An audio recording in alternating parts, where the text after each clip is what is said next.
many shrimp, I got iodine partners. My bitch a choosy lover, never fuck without a rubber. Never in the sheets like it on top of the cover. Money on the dresser, drive a compressor. Top notch hoes get the most, not the lesser. Trash like the fuck for $40 in the club. Fucking up the game, bitch, it gets no love. She be cross country, giving all that she got. 1,000 a pop, I'm pulling business off the lot. I smashed up the gray one, bought me a red. Every time we hit the parking lot, we turn head. Some hoes wanna choose, but them bitches too scary. Your bitch chose me, you ain't a pimp, you a fairy.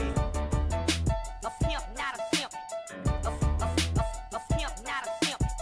A pimp, not a simp. We eat so many shrimp, I got iodine partners. Baby, you been rolling solo, time to get down with the team. The grass is greener on that other side. If you know what I mean, I show you shit you never seen. The 7 wonders of the world. And I can make you the 8th if you wanna be my girl. I say my girl, I don't mean my woman, that ain't my style. Need a real street stalker, walk a green mile. I'm piling up the paper on the dining room table, cause you able to realize I'm the truth and not a fable. Baby, rockin' Russian sable, keep that chiller on the rack. What I look like with some $1,000 shit up on my back. I'm $1 million man that need $1 billion bitch. Put my pimpin' in your life, watch your daddy get rich. Easy as ABC, simple as 1, 2, 3. Get down with UGK, Pimp CBU with B. Cause what's a hoe with no pimp, and what's a pimp with no hoe? Don't be a lame, you know the game and how it goes. We try to get chose.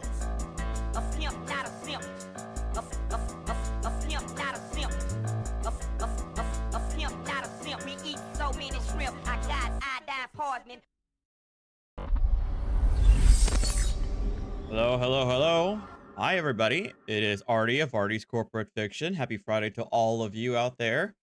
Good to see you guys. Happy to know it's Friday for sure. We're gonna go through some news, but we're also gonna go through a couple of interesting videos. The one that I've been saving up for today is the trial that Van Balian posted a couple of days ago of the hit and run sovereign citizen. So we're gonna take a look at that at least, but and maybe see what we can find in the body cam arena, and sit back, relax, and have a little bit of fun. But the first thing, want to go through some news. The first one is not so very happy news, some somber news. Akira Toriyama passed away this morning, at least this morning our time. If for those of you who aren't aware, he is the creator of the Dragon Ball / Dragon Ball Z Japanese animated series on manga. And honestly, he is a cultural icon. What he created, Dragon Ball Z has had so much influence in the space. Oh, he passed away on March 1st. Oh, okay. I didn't realize. Well, oh, okay. So he officially passed away March 1st, but it was announced this morning. So but that said, he's had a massive influence in animated series, animated culture, in both, not just Japanese manga and Japanese animation, but also in Western animation too. You actually could find a lot of references and influence even in Western animation because of his work, and he will absolutely be missed. Yes, Omega. He's also done character designs for a lot of video games, but I will say, like, his primary, what people know him most for, at least in the Western audience for sure, is the Dragon Ball / Dragon Ball Z series. Absolutely. But yes, I know that he did a character design for the Dragon Quest RPGs, as well as Chrono Trigger. So he did so yeah, RIP to an absolutely legend creator. And I think I told folks in the Discord that I kind of want to do like maybe a marathon. Maybe we might even start tonight. I might just do like a marathon of the Dragon Ball Z Abridged series, which I didn't know it existed until like 2014. Like apparently the series had been going on since like 2009 or 2010, and I didn't discover it until like 2014. And it's an absolutely hilarious abridged series. If you don't know what a bridge series is when fans of an animated show, usually a Japanese animated show, will actually redub a cut version of the series, and it's usually just jokes, memes, references to the show, uh, and it's very very well done. They again, I'm going to be a complete nerd. They ultimately closed up shop in 2020 after the end of the Cell saga, but recently in the last couple of months, if not the last year, they've been doing it for at least 6 months, right? They've been posting Boo bits, which is like where they have like short scenes from the Boo saga, which was the last saga in Dragon Ball Z. Anyway, I'm dropping nerd knowledge really hardcore, so I gotta stop. Anyway, I probably but if I'm going to do that marathon, it's gonna be, I might start it tonight, and it'll be on Discord, because obviously if I start playing DBZ Abridged live, it's not gonna be happy. Nobody's gonna be happy about that. Least of which Toei Animation is not going to be happy about it. YouTube's not going to be happy about it, and my audience is not going to be happy about it, because the vast majority of you guys could not care less about Dragon Ball Z. So it's going to be I'll post it in Discord when I'll make a notification in Discord to let people know when we're watching, and we can have a watch along in Discord. The other big news is that, which house panel was it? House.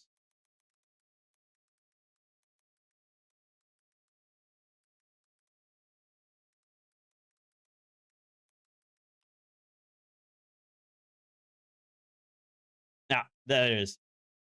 That's the house panel recently unanimously passed a bill that has the potential of banning TikTok. Well, a lot of you guys know my stance on TikTok is while the Chinese ownership angle is actually is a bit of a concern for me. I actually care more about the brain rot that TikTok has created in our common culture, less so than I do about the actual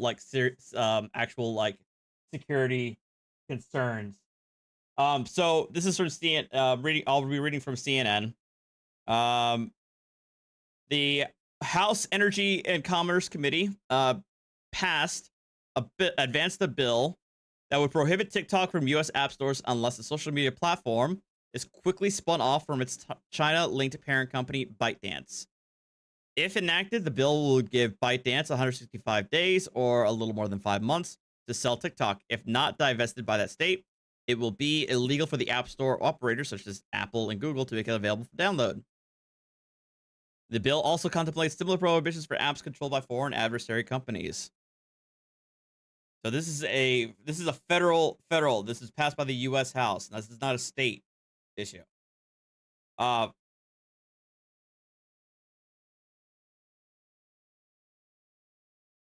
So that, yeah, I know. Android owners could just sideload it, to be honest, but still, I don't know. Part of me really, really does not like TikTok. Another part of me wonders about the ramifications of something like this, because it's not really, because to be frank, it's not really a constitutional issue. It's a private company.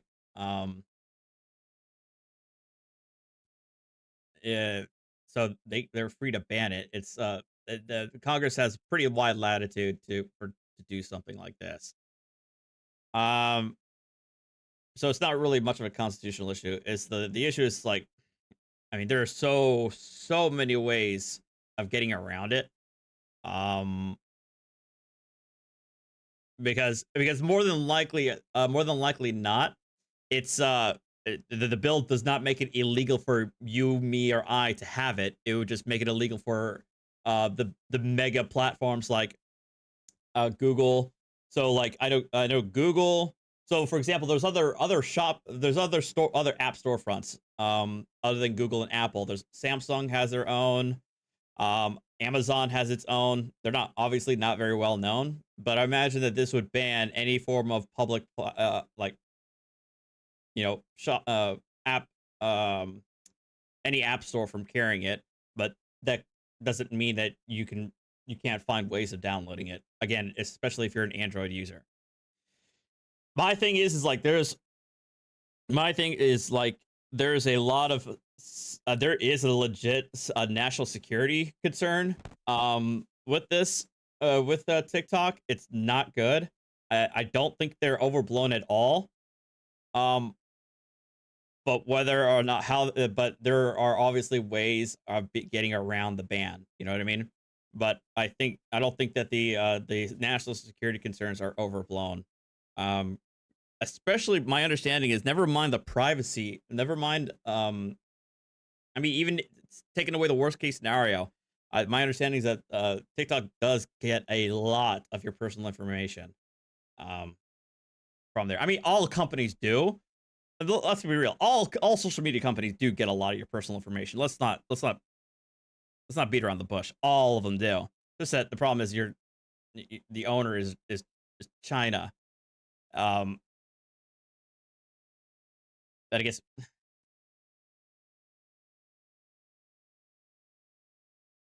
it's China. You know how Trump say China. Yeah. That. Hey, Satale, I see you. What's going on, man? Uh, pa- pa- pa- pa.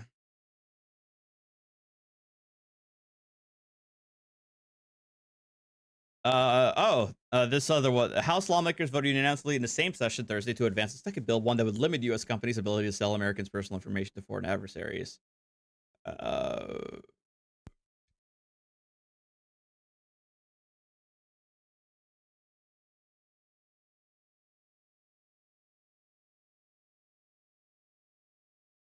the, the company has served some users with full screen pop-ups in the app warning that the bill strips 170 million Americans of their constitutional right to free expression. No, there is no constitutional issue here. Uh, No, no, it's not a constitutional issue. You can try and argue it, but we're not close to being there yet. Um, I mean, someday, maybe an argument can be made. Um, an argument can be made that platforms like Facebook or YouTube can become the can be akin to public forums, um, or Twitter X, whatever. Yeah, Devin. Yeah, they there's already been a ban on Nvidia and AMD for selling GPUs to China because again, like GPUs are actually can be used for not just CPUs, can be used for certain purposes. Um,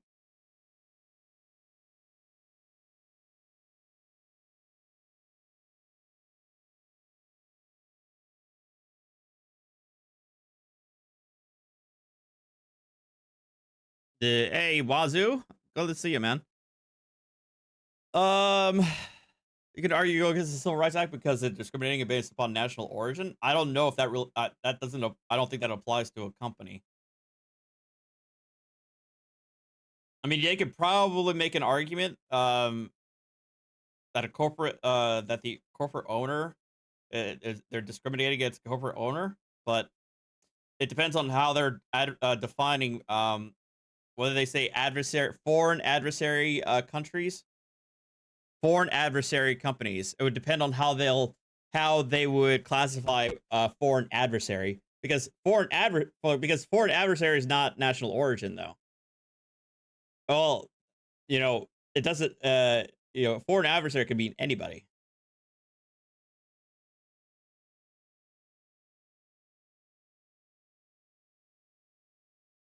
I mean, there's a lot. I mean, there can be some arguments being made, but I feel like they're going to have to try really, really hard to make a constitutional case that that the U.S. government cannot um ban a company.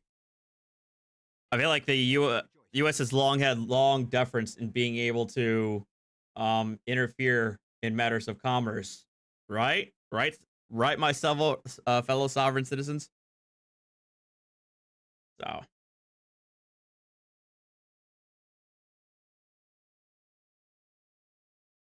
Citizens United talked about speech rights. It didn't give companies wholesale rights akin to an actual person, though.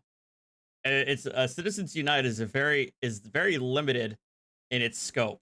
I know people like to cite that to say that companies are now literally equivalent to people, but that's not necessarily the case on every single fundamental right that you and I would think of.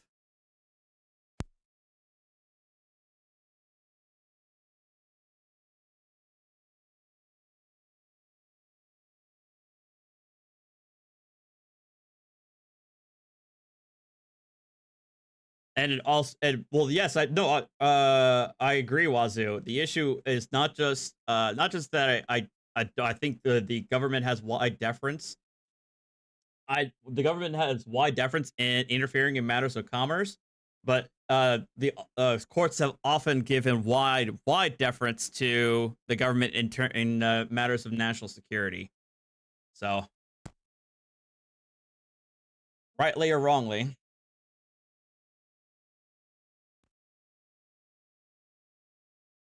Mm.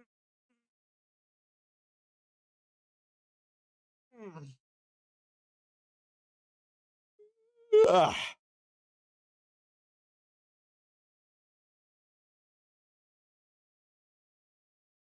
It is focused entirely on here's the fact sheet that they brought in from the sponsors. They say it's focused on adversary control, not the content of the speech being shared.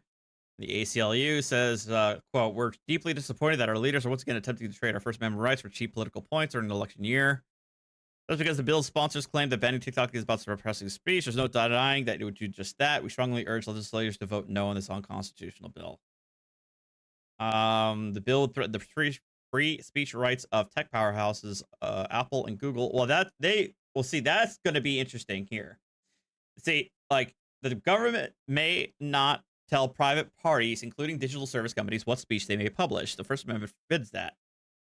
Protecting would infringe First Amendment rights to private businesses, including app stores, to curate and display content they believe is appropriate for the communities. The problem is, the way I would argue it is that the government's not suppressing speech. The government is prohibiting you from selling a product. The product is the app.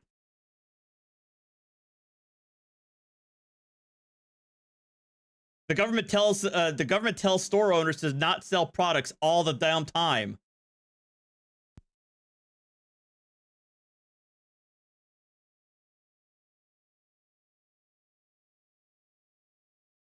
Like, just like they aren't selling. Oh, I'm sorry. The TikTok is free.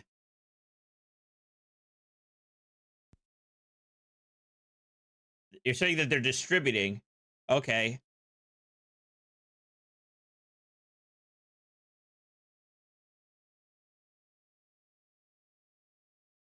I'm very curious about this. The issue would be that because the App Store is still selling apps.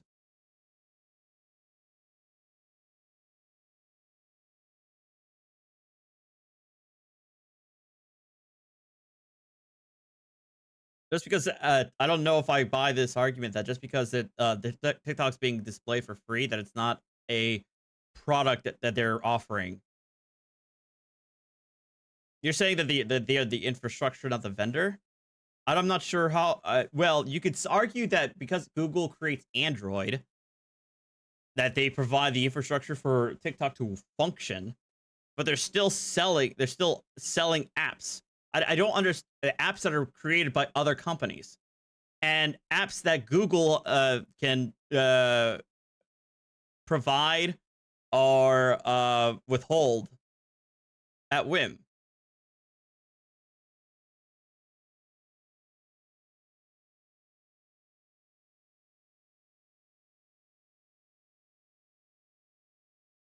Ugh. Yeah, I don't understand that the idea that that just because they give it away for free doesn't mean that they can't be punished for distributing it.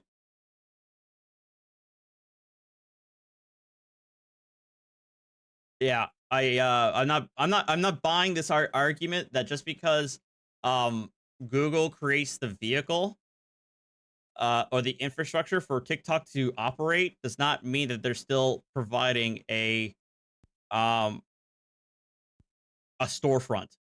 I mean, they're literally called stores. They're literally called the App Store or the Google Play Store or the Samsung App Store or the Amazon App Store.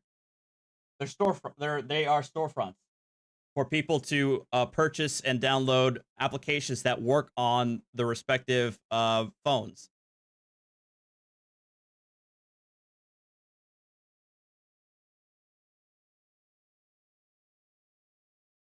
I'm not even sure how your Grixie, I'm not even sure how your analogy works here with the condo, but I know I should know better than to have a one-to-one argument with you because I know you do it to like bust my balls. So I'm going to move on anyway.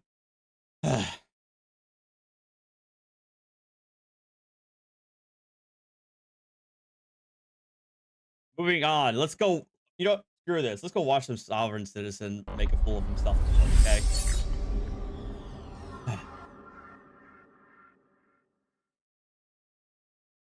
I know the chat in general just loves to bust my balls, but some more than others.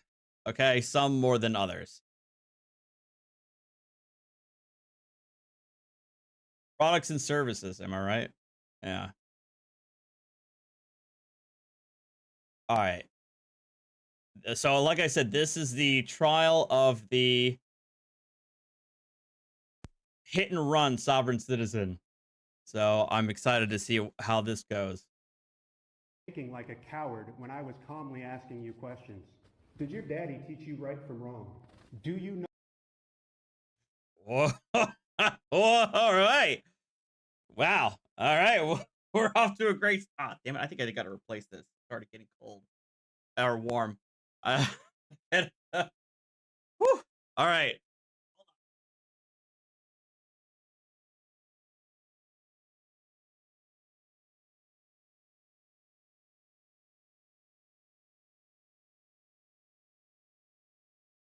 Know right from wrong. Do you have the ability to stand on your own 2 feet as a man? No. Interrupt these proceedings, I will find you in contempt. Are you communicating a threat? Do you understand that? I do not. Stand under. You should be held in jail for a period of time up to 30 days. You can be fined up to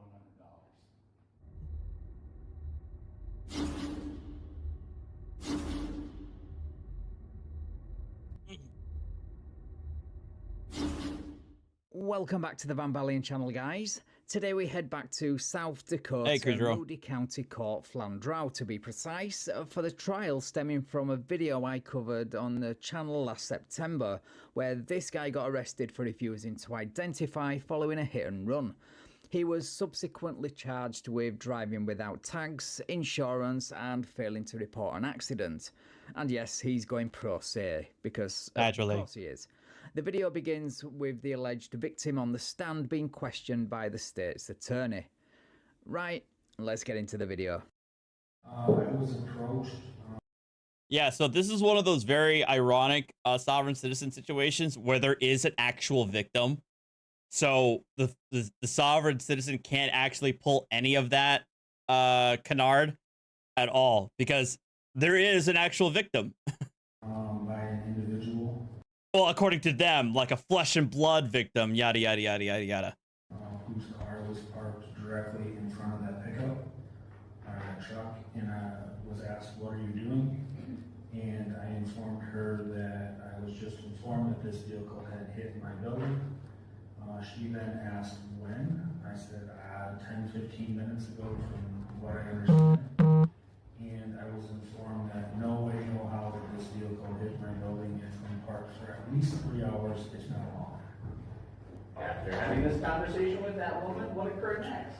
I informed her that I had a video on my phone showing that this vehicle had hit my building. And what occurred next? She proceeded to walk away. What happened after that?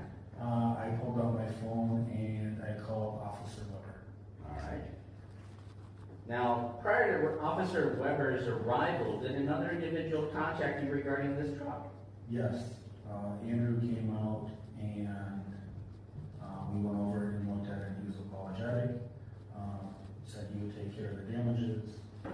Actually, at first wanted to fix it himself, and I politely asked that the person that did the sighting would come back and do it that way. So prior to Officer Weber's arrival, Hey, Brad. you made contact with Long time no see. right? Yes. And he approached you, or did you approach him? I was standing out there, so I guess I would say he Kat, thank you for the $5 tip. Much appreciated. more or less approached me, but Okay. And if you were to see this Andrew today, would you be able to identify him? yes, he's sitting at the defendant's table. But the court was acknowledged the witness identified the defendant, Andrew Stady. The record will so reflect. So again, walk us through briefly your conversation with Mr. Stady. He came over, was very apologetic. He says, I didn't realize I did it. I will push his finger in there and says, oh, it's just phone, I can fix this. I said, I'd prefer to have Dan Hahn come back and fix it as he's the one that put it on and it's a custom color. And I would just prefer, since it's newer, to just get it done right the first time. So during this conversation, he actually made an admission to you that he had collided with your building, He said, yes, with this truck. yes. Now, you were the one, however, to reach out to law enforcement, is that right? Correct. And the purpose of reaching out to law enforcement was for what? At the time, not knowing who drove the vehicle, and not knowing what was gonna happen, I reached out in case I would have to turn it into Hang on. Damn it. I guess Helldivers 2 servers are still not working. insurance. It's just easier to have a police report, or have something documented that there was damage when it was done, just for the uncertainty of the time. And frankly, you weren't aware whether or not this Andrew, who then contacted you, had himself reached out to law enforcement. At the time I made the phone call, I didn't know who the Andrew was.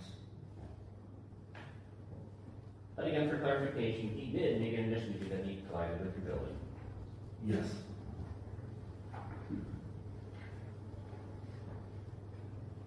Your Honor, I have no further questions of Mr. Sutton. Mr. Stady, I know you're more familiar with the process than previous defendants. Do you wish to cross-examine Mr. Sutton? I do. Here we go, Oh, boy. guys. Get ready for lots of whining, moaning, speculation, and lines of questioning irrelevant to the charges. Kidro asks, can I get some lore here? Kidro, the long and short of it is the sovereign citizen in question did a hit and run. He's charged with fleeing the scene of an accident, among other things, I believe. And this is his trial. And he is about to cross-examine, I believe, the alleged victim. Mr. Sutton, how you doing today, man? I'm good, how are you? I'm doing all right. I've obviously had better days.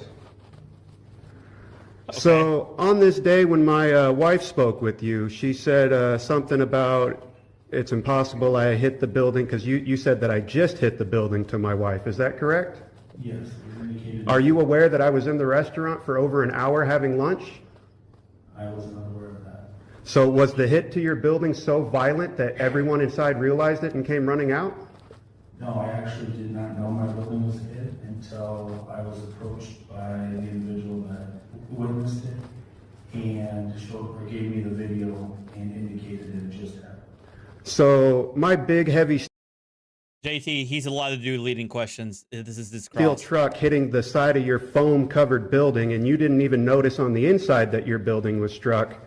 Is it reasonable to believe that I would have no clue that I struck your building with that big metal truck? I suppose in some instances, yeah. Okay. And when I came out, you said I admitted guilt, that I, is that what happened? Yeah, I mean, whether or not he noticed the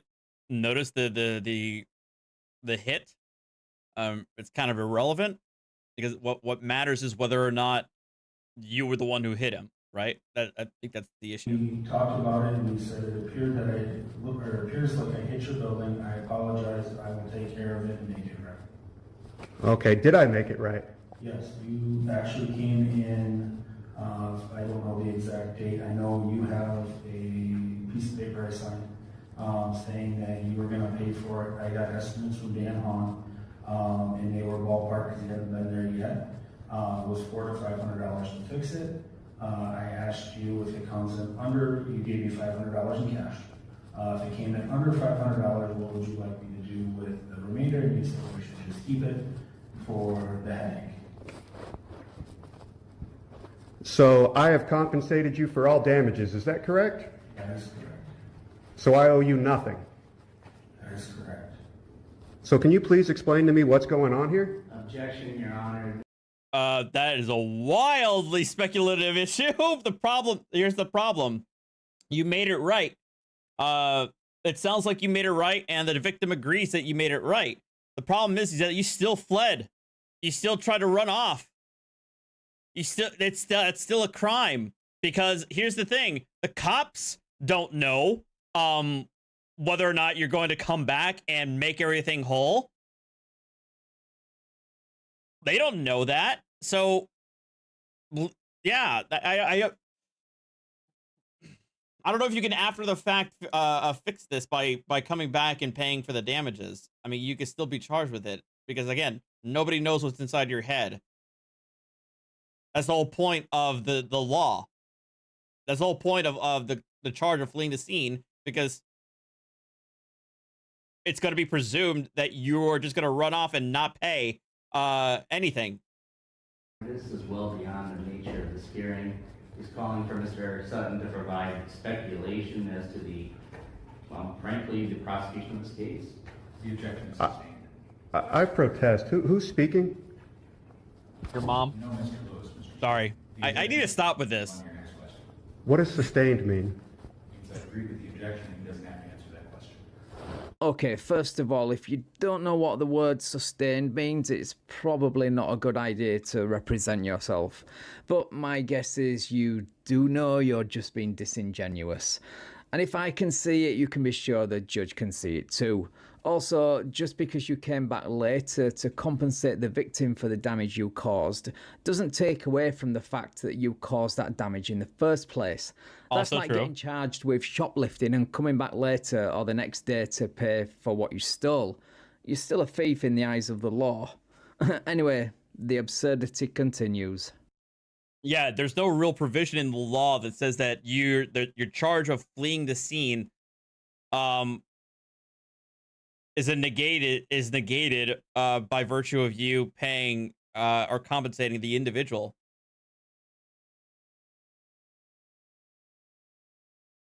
I mean, yeah. Oh, so is Paul Lewis sworn in? You can go on your What? next question. If you don't have any, we'll let the witness go. The prosecutor is an officer of the court, number one. Number two, so he's sworn in, number one, as an officer of the court. Number two, he's not testifying to anything. He's objecting, rightfully so, objecting to your question that's asking the victim to make a gross speculation as to why is he here, in terms of, like, why are we having this hearing? The victim wouldn't really know that, and the victim couldn't be made to know that. So, Mr. Sutton, do I owe you anything? As we previously stated, no, you paid me for the damages. All right, and when I came out of the building and you showed me on your phone or whatever my truck up against your building, was I at all aggressive or confrontational, or did I say, hey, I didn't know I hit your building? If I did, I'm sorry. I'm not arguing the fact that I did or did not. You were very hospitable until Officer Weber pulled up.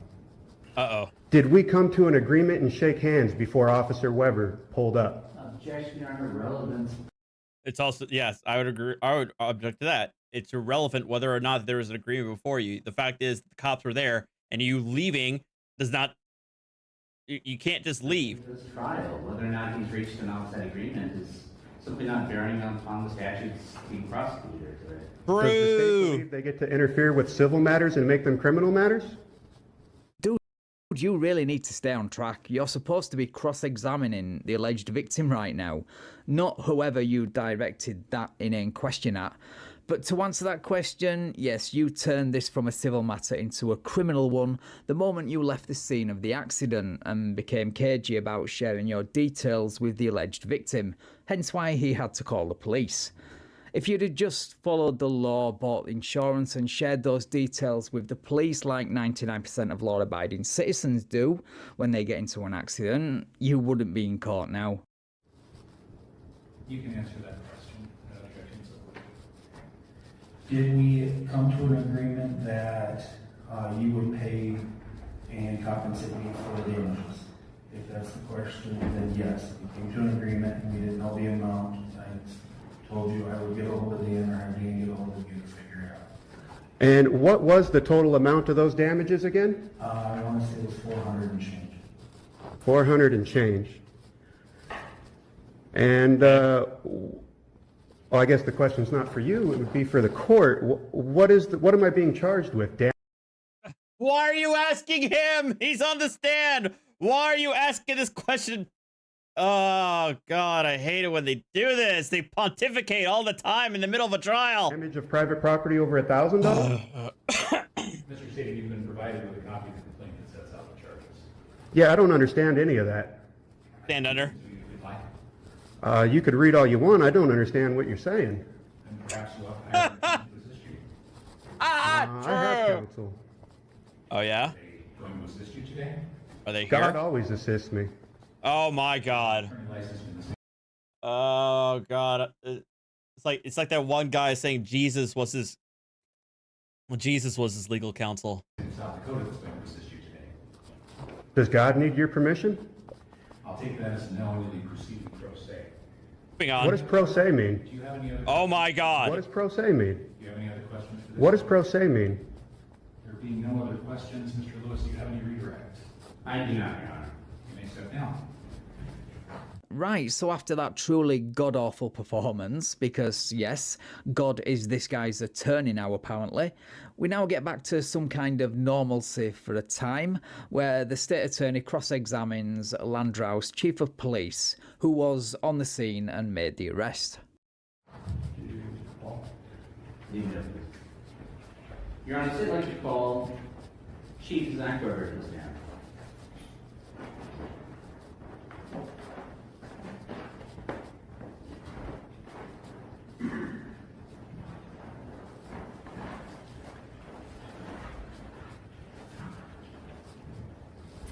Do you solemnly swear that the testimony you were about to give in the matter now hearing will be the truth, the whole truth, and nothing but the truth, so help you God? I do. Please have a seat. Mr. Lewis, you may proceed. Thank you, Your Honor. Will you please state your name for the record? Zach Weber, And where are you employed? the city of Flint Group, In what capacity? chief of police. Were you still employed in the capacity on or about June 29, 2023 here in the city of Pine Grove? Yes. Or around the time of 13:39 in the afternoon? Yes. Around that time, were you called in regards to call for service to the Sutton Insurance Agency, Yes. located on North Lynn Street? Correct. You attended that location? Yes. For what purpose? The report of a possible hit and run accident that occurred at the vehicle versus the building, And about what time did you arrive at that location? approximately 13:41. Walk us through what occurred upon your arrival at that location. When I arrived at 211 North Lynn Street, I observed calls talking with an unidentified male, later identified as Agent Sadie.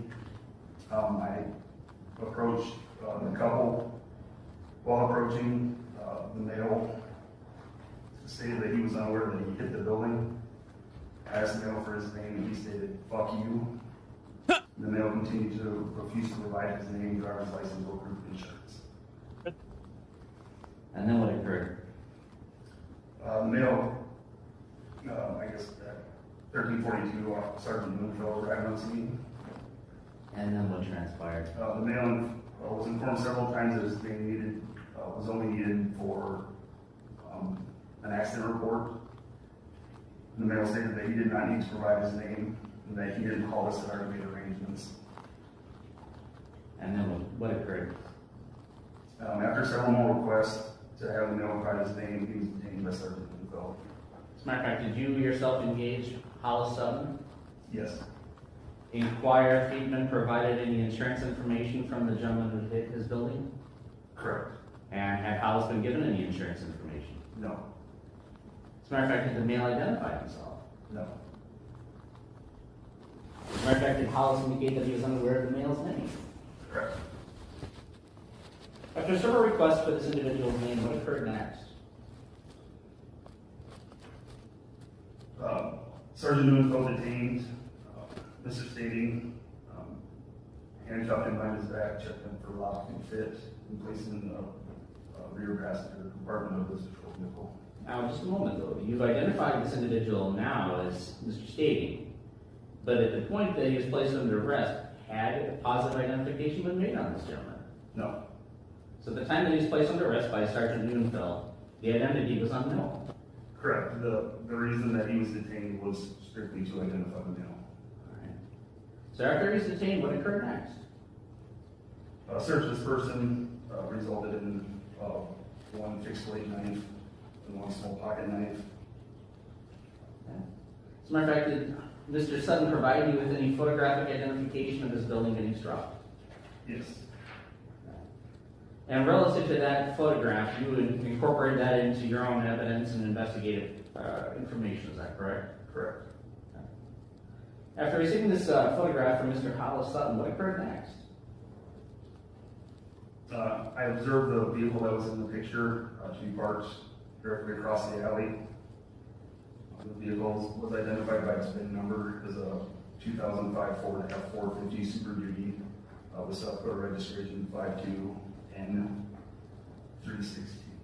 So let's look at some documents there that you have in front of you. That is it's noted at the top is from the Flanders Police Department, is that correct? Correct. And these are digital photographs, is that correct? Correct. Roughly 8 in number, is that right? Correct. But 9 pages because of the cover sheet, is that right? Correct. So on the very first photograph, there is a VIN number. Is that the VIN number that you photographed? Yes. From the inside of the pickup truck. Correct. Furthermore, in that photograph, you observe what appears to be a license plate Yes. for the license plate reading 52N362, is that right? Correct. That clearly shows expired on 9/2022, is that right? Correct. But the date of this incident was June 29th of 2023. Correct.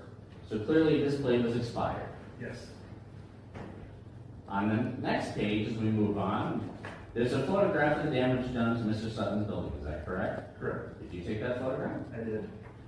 Let's move on to the next page. What is identified in this photograph? That is the flatbed portion of the vehicle. It's the rear passenger, this corner. Did you take this photograph? I did. Let's move on to the next page. What is identified here in this photograph? It would be the side of the building. Actually, I guess the very next one would be the license plate. Again, 52N362 indicating expired plates, is that right? Correct. Let's move on to the next photograph. That's the side of Mr. Sutton's building, is that correct? Correct. Let's move on to the next photograph.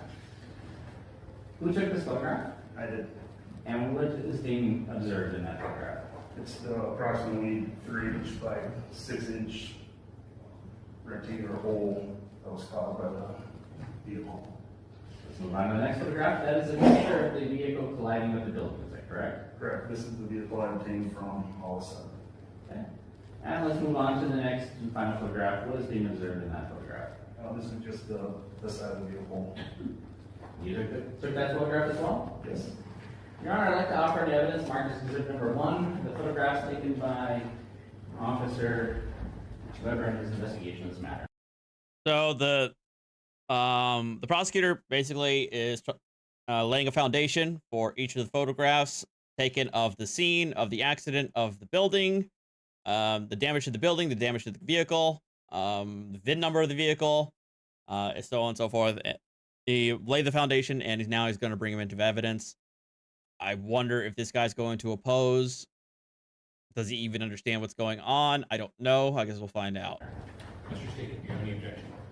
I object to this entire There it is. proceeding. Wait, let me guess. Is it because you wrongly believe this is a civil matter because you paid for the damage you caused, I should have seen that one but coming. only after the fact by any chance? Well, I'm sorry, but we've already been over why you're wrong about that. But I'm sure you're not going to let a little thing like evidence get in the way of this. So let's hear it. I'm aware of This that. is a Do you have civil any matter. objection Specific to that exhibit. I object to everything specifically. Okay, and what is the basis for the objection? That this is a civil matter. That objection is Okay. Noel Robert Peasall, are you bound by Article 6, Oh, Clause no. 2 and 3 of the United States Constitution? Yes or no? Do you have any Wait a minute.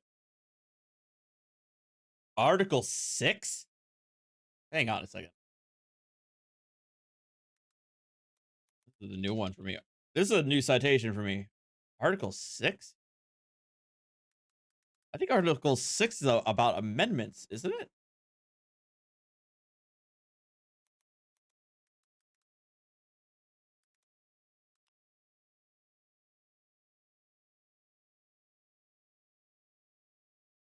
Article 6, Clause 2.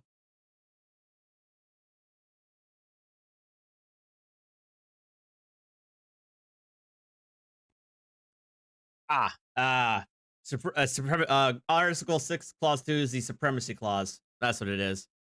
Article 6, Clause 2. This Constitution and the laws of the United States, which shall be made in pursuance thereof, and all treaties made, or which shall be made under the authority of the United States, shall be the supreme law of the land, and the judges in every state shall be bound thereby.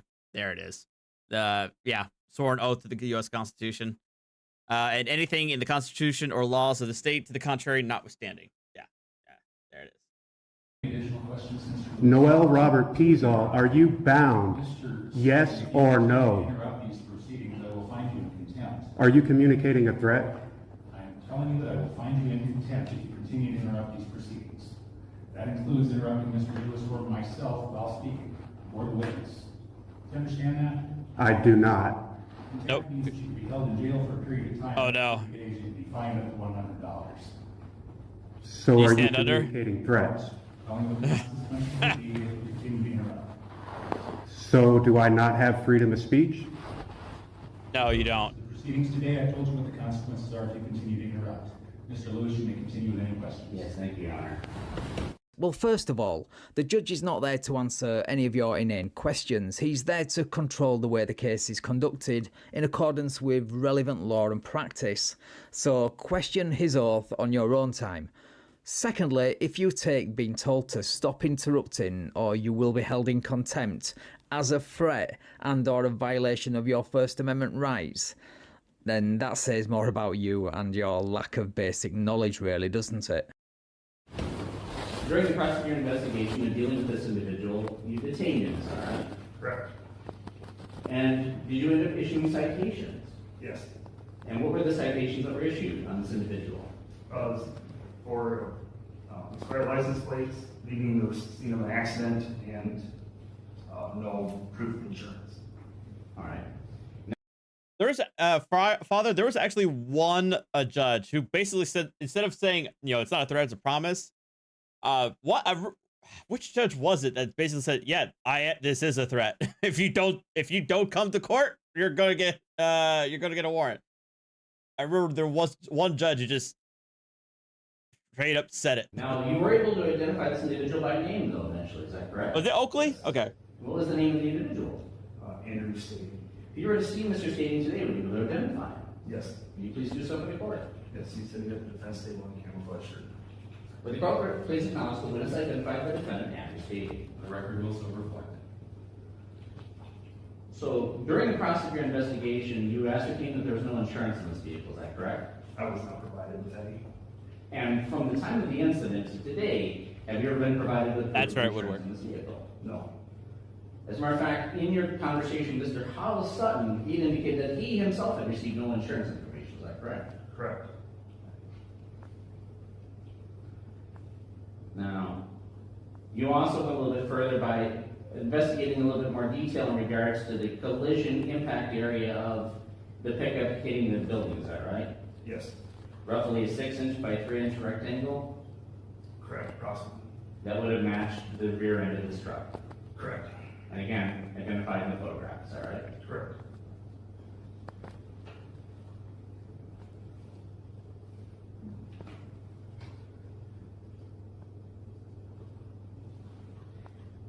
And at this time, Your Honor, I have no further questions of Officer Weber. Mr. Stady, you may cross-examine. Zach, how you doing today, man? That's good. The day that you approached me, were you and your partner both screaming at me, identify or go to jail? No. Really? When you placed me under arrest, did you say that I was under arrest for no crime? What? No. Are you sure there's No. video proof of this? I do not believe I said you were arrested for no crime. I asked you, why am I under arrest? What's going on? And you said no crime, and then I was placed in cuffs. Is that correct? I do not recall that to be accurate. Well, there's video proof of this. Would you like to see it? Can we see it? Let's bring up the YouTube video Paul's so happy about. It's like Joe Rogan. Jamie, can you bring up the YouTube video for the judge? When do we get to examine that evidence? If you have exhibits that you want to offer into evidence, you follow the rules of evidence, you get those admitted. Yeah, that's not going to happen, is it? He doesn't. Of course he didn't bring in the video as evidence because he doesn't know what the hell he's doing. Or pretends to not know what the word sustained means, so you can't really expect him to follow and understand the rules of evidence. Also, not that it matters, but let's take a look at the moment of arrest to refresh our memories. Well, there we go. So here's the idea, or here's what's going on. We do have a law that says you do have to identify yourself. So if you do not identify yourself, you will be going to jail. I'll be going to jail? You're going to kidnap me? What crime did I commit? Right now, failure to identify yourself. Well, he didn't say no crime. So what do you need my ID for? What is the crime I committed? Because you were involved in an accident. I'm not saying you committed a crime right now. Hey, hands up. At this point, I wish to remain secure in my persons, papers, and effect. Sir? Okay, so he's saying because you were involved.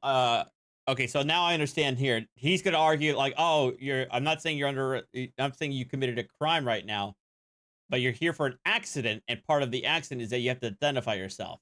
I'm saying you committed a crime right now.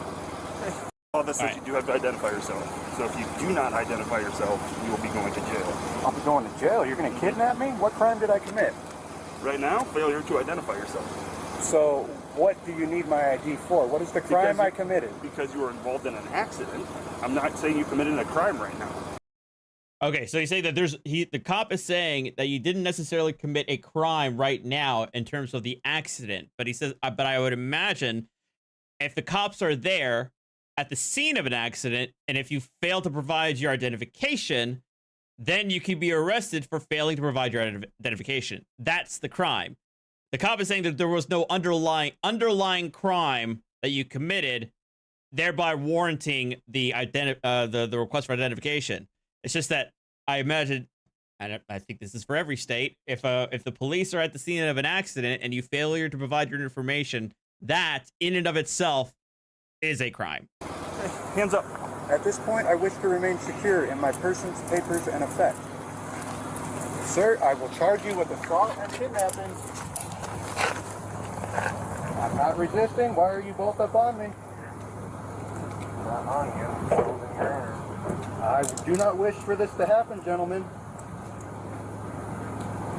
Given a video order. No, that's not an order.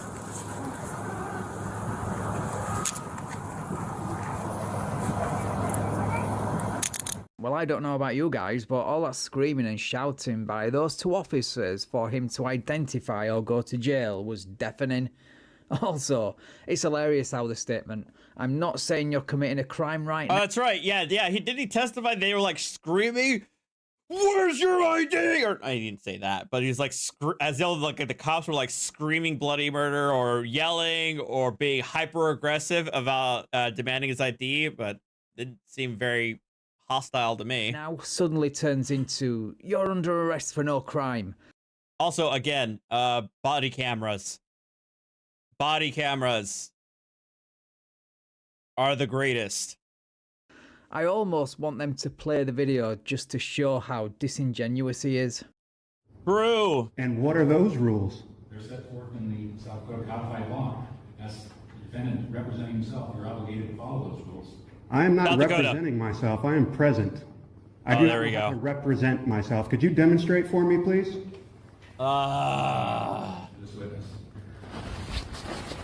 Zach, when you were screaming at me, identify or go to jail, Screaming at him, identify or go to jail. and I told you my name is go fuck yourself, and then you continued to question me, why were you shaking like a coward when I was calmly asking you questions? What even is this inquiry? So you have nothing. This is such a schoolyard. This is a schoolyard line of questioning. So because he actually doesn't have an argument, he's like, "Oh well, you were mad. You were scared and mad. Why are you such a coward? Mad? You mad?" This is the last ditch when somebody absolutely has no argument to bring whatsoever. Questions. I have no response to that. Your partner acknowledged that you were shaking. Is this true? I guess it. The last ditch effort is to try and like see if you can publicly humiliate him or something. If you approached someone and they were shaking and trembling in fear, you would have a medical check done on them. Is that correct? I'm going to object to What the is- form of the question. Yeah, well, I would object to the absolute relevance of this line of inquiry. One, it's not relevant to these proceedings as to how or the health or demeanor of Chief Weber in dealing with Mr. Stady. The objection is sustained. You'll have to move on to your next question. There we go. Exactly, this line of questioning is completely irrelevant, but it is an opportunity for him to do what he does best, and that's grandstand, play the martyr, and take advantage of anything he perceives as a weakness to shame and belittle. But that's what people like this do when backed into a corner. In reality, the officer performed his duties and was calm and professional throughout the whole encounter. If he was shaking, which could be down to adrenaline, the camera didn't pick it up. Zach, were you and your partner trained in de-escalating situations? Yes. And is it de-escalating a situation to be aggressive and yell at someone, ID, or go to jail? What even is that aggression? What is this aggression? What aggression? Oh my god, again. Body cameras are the best thing for police on earth. It provides so much in ways of accountability, but so much benefit for everybody involved. Okay? God. Repeat this question. Is it de-escalating a situation to be screaming at someone, ID, or go to jail?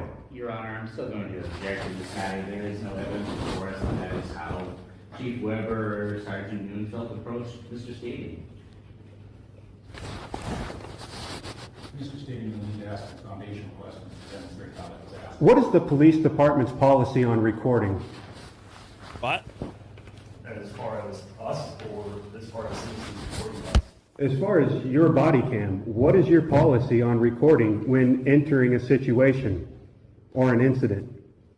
We should record from the time we get there to, Did you record from the time you got there? Or did you record after you had been there for some time? I think I was approximately a minute behind.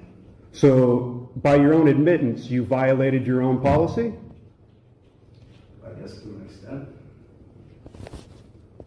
So, is it rules for thee and not for me? Is that? Oh the my flavor? god. Oh my god. So So the cop is saying that he did not record until a minute into the interaction, which is probably against policy for sure. But you know, why do we have this footage in the first place? Why does Van Balen have the footage in the first place? It means that you had it and you were able to upload it. Your police department's mentality? Your Honor, I'm going to object to the performance. But again, this is real relevant. What is the relevance of the police department's policy? Whether or not Officer Weber activated his body cam really is not germane to these proceedings. But you don't. Again, this is how these guys operate. This is how a lot of other people operate when it comes to like cases like this. Is to try and deflect and misdirect and draw your attention away from what's happening here. The reason why we're here is to determine whether or not he tried to flee the scene of an accident or failure to provide identification. Well, we don't have the body cam footage because he never even bothered to bring it into evidence. The prosecutor didn't bring it into evidence, and neither did he. So it's irrelevant what their body cam policy was in the first place. So they're relying purely upon the photographs taken by the photographs and the testimony taken by the victim and the officer. And I guess this guy's testimony. The body cam policy is irrelevant. And whether or not and quite frankly, the cop's demeanor is also irrelevant. Formal question is argumentative. On that basis, the objection was. The irony of a sovereign citizen saying rules for thee and not for me is amazing. In fact, it's ignorance at its finest. Did your daddy teach you right from wrong? Objection, Your Honor. This is just getting worse. Do you know right from wrong? Objection, Your Honor. Objection. Sustained. So am I not allowed to ask any questions in my defense? You're allowed to ask relevant and poignant questions, not schoolyard bullshit. Sorry, dang it, Brad's here again, so I have to pay attention now. I'm sorry. Cam, thank you for becoming a member. I'm asking about his character. Is that not allowed? Only under certain circumstances. Yeah, only in very limited circumstances you could impugn the police officer's character that goes to his credibility. Him asking whether his mother taught him from right from wrong is not germane to his character in this situation, or is so far removed. In this circumstance, I'm determining that question is not. Noel Robert Pizol, are you compensated by the state? Oh my God. Additional questions for this witness, Mr. State. Zach, who's in charge, you or Robert? Ooh, what the hell was?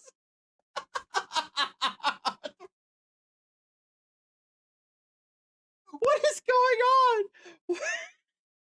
I would be the chief of police.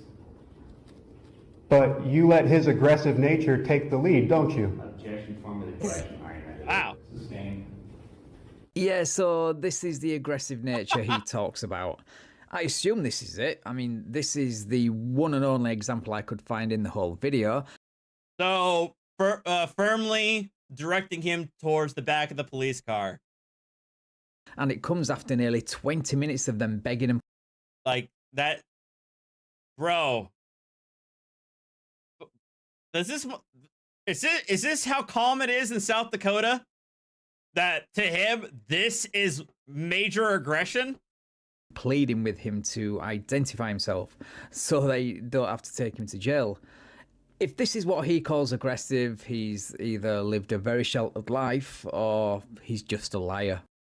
Do you have the ability to stand on your own 2 feet as a man? Or Now he's attacking his masculinity. Yeah, I was gonna say, has he never seen Florida cops or Wisconsin cops? are you always protected by thin blue line gang members? Objection. Oh, there it is. Sustained.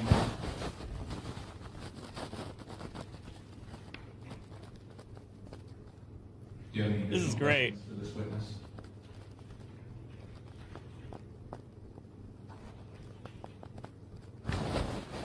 Where's the jury? That's not a question for this witness. Why are you asking? Why are you asking the chief of police this? It's a question for this witness. How long is this court going to interfere with my right to due process? I'm going to find Oh God. where you can improve the questioning of this witness by declining to ask questions. Does the state have any redirect? Sovereign citizens always go on about due process in the middle of them getting due process, proving once again that they haven't got a clue what this and so many other words mean.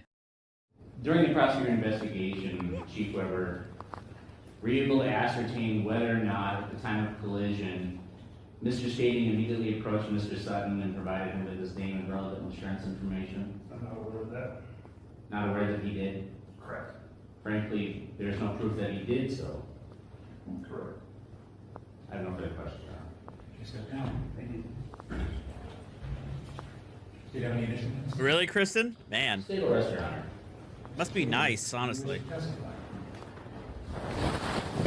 Oh boy, here we go. No. Oh no! All right then. Woo! I thought we were in for it. I wish for the jury to be present. No witnesses have been arrested. I am going to give the opportunity to both parties to make a brief argument. You need to keep it under 3 minutes each. Mr. Lewis, any argument? Thank you, Your Honor. Okay, so maybe this is why Tones was asking me this question like yesterday or the day before. Well, depending on the charges, and I kind of doubt it, in South Dakota, none of the charges that he's facing, I doubt they have a minimum or a maximum jail sentence of greater than 6 months. And in order for your constitutional right to a jury trial to apply, the maximum jail sentence for your charges has to exceed 6 months. I doubt they do that here. The thing is, but notwithstanding that, some states still allow people to seek a jury trial for crimes where the maximum penalty is 6 months or less, but they have to ask for it first. It's not a guaranteed right. It's something that they have to request, and I highly doubt that trying to ask for it in the middle of trial, you're way too late to try and get a jury trial, even assuming that South Dakota allows you to seek a jury trial for these charges. I doubt. There, as you can see within the state's evidence marked as exhibit number 1, the expired plates on this vehicle belonging to Mr. Stading, indicating that they had expired well prior to the date of this alleged incident. The state would respectfully ask the court's consideration and finding guilty beyond a reasonable doubt regarding expired plates. Furthermore, as the Right. I should actually preface that, Thomas. That the 6 months is the federal minimum. It's like the federal floor. Other states can guarantee your right to a jury trial. In all instances, they're free to do that. But the federal minimum under the U.S. Constitution is when the maximum penalty is 6 months of jail, or greater than 6 months of jail. But say like Georgia, for example, the Georgia's Constitution, your right to a jury trial can apply if the sentence is 30 days or more, or 10 days or more, whatever the hell. So what I just cited was the bare minimum, I should say. officers testified, and frankly, as Mr. Hollis Sutton testified as well, no insurance was provided for Mr. Stading relative to this matter as well, and even to the state, none's been provided. So the state would respectfully ask for the court to find guilt on no insurance as well, and Mr. Stading is proof beyond a reasonable doubt. And finally, in regards to failure to report accident, as required by state law, Mr. Stading didn't identify himself to the building owner, nor did he identify any form of insurance to either law enforcement or to Mr. Sutton either. Simply offering compensation to take care of it does not really ameliorate the statute requirement under 3234-6. So the state would respectfully ask for the court's consideration in finding guilt on all 3 offenses. Mr. Stading, any argument you wish to make? Now's your opportunity. Uh-oh. Is the burden of proof on me to prove that I'm not guilty, or is the burden of proof on the state to prove that I am guilty?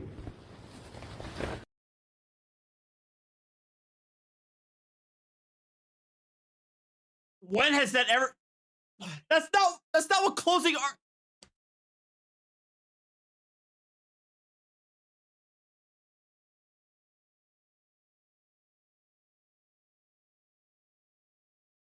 Pain. This is pain. Theoretically, I mean, hypothetically, you do not have to say a damn thing. You're right. You don't have, like, that's the thing. Nobody is saying that the burden of proof shifts to you by virtue of the fact that you're allowed to give closing arguments, but you're not required to. The burden always stays with the prosecution. It's just they're giving you an opportunity to say your piece, but you are free to not make any argument whatsoever and just leave it up to the state. Yeah, okay. Do you have additional arguments we should make?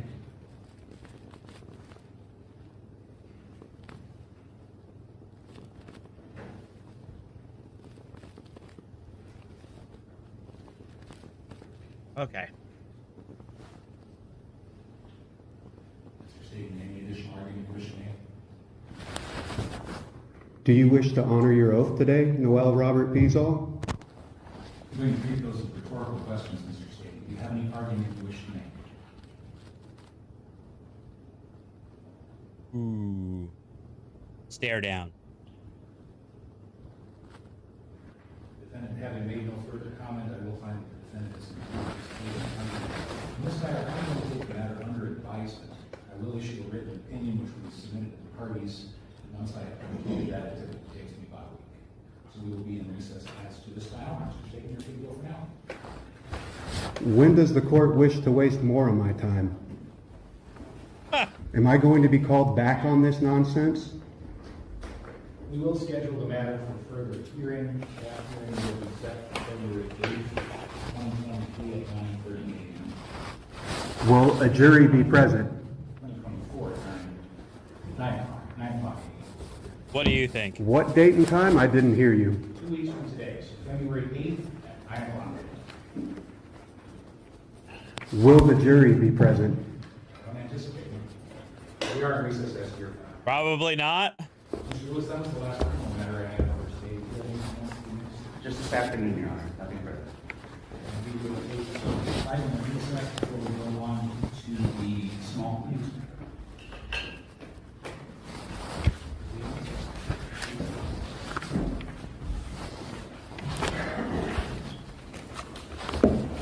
He swore an oath to the Constitution. It's kind of cute.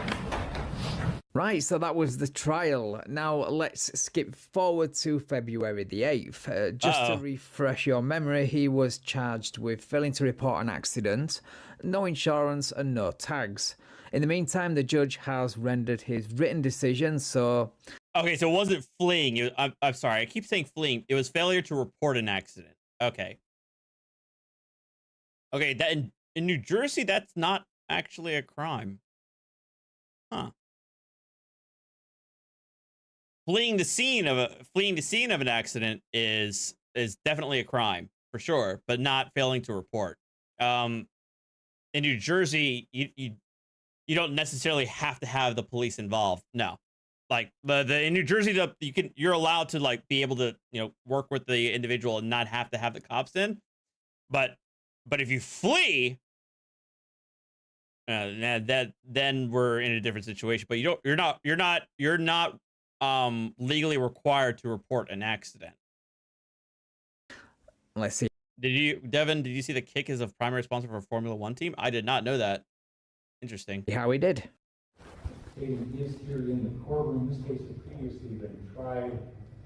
So you could talk, get everything settled, and leave without any paperwork? Yes, Justin. That's not a crime. In New Jersey, as long as you're obviously, as long as you're able to exchange info, and everything like that, it's all good.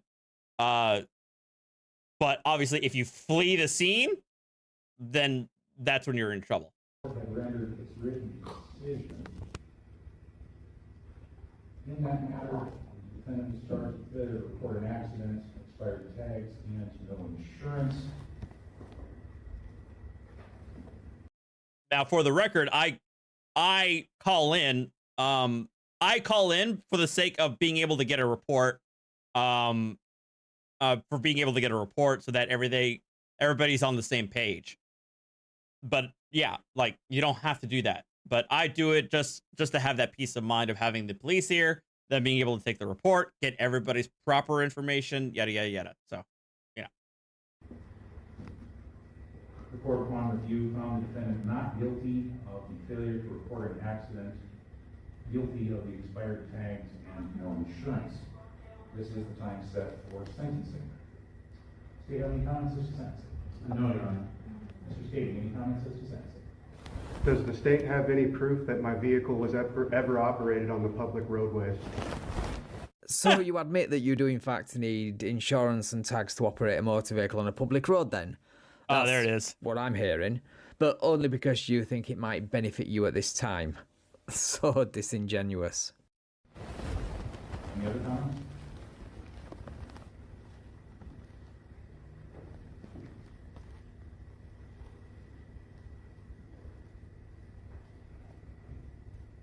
Mr. Stady, you're standing there silently. Do you have any other comments? Seeing none, the court will pronounce sentence as follows. Defendant on the expired tags charge is ordered to pay fines in the amount of $54, plus court costs of $78.50. On the no insurance charge, fines of $54, court costs of $78.50. 10 days of jail are also suspended on the condition that the defendant pay those fines and costs within 30 days. Remain a law-abiding citizen for 360 days. Driving privileges are suspended for a period of 30 days. You only get fined $54 for not having insurance in South Dakota? Damn, that is dirt cheap. If you are found guilty of driving without insurance in New Jersey, you get blasted. You get absolutely blasted. Will authorize 30 days to be on. Because the goal is to make the punishment more expensive than getting the damn insurance. All those fines and costs paid, and we will be in recess as Mr. State. Yeah, I wouldn't hold my breath on him giving any recognition to the judge for finding him not guilty on one of the 3 charges. What do you guys think? Yeah, me neither. Right, thank you so much for watching, guys. If you enjoyed the video, please leave me a like, share the video and subscribe to the channel. Thank you also to my channel members and patrons for your continued support. I really appreciate it. And if you would like to support me and get early access to videos like this, then the links to do all that are in the description. Right, take care all, and I will catch up with you in the next video. Okay, wait, hold on a second. Is this Alexander Banks? Van Ballien's latest one? Can you get a supervisor, please? Oh, no. Oh, no. Oh, God, here we go. Yeah, I'm a supervisor, and then my direct supervisor is also standing right next to you, okay? Right here, sir. All right, can you get a state police officer? Can you please give me a law? If you do not get out of the car, force may be used against you. No, sir. I'm telling you at this point, right? You are under arrest. You need to get out of the car. I'm not accepting it. Okay. So that's what's going to happen. Okay? So let's step out of the car, please.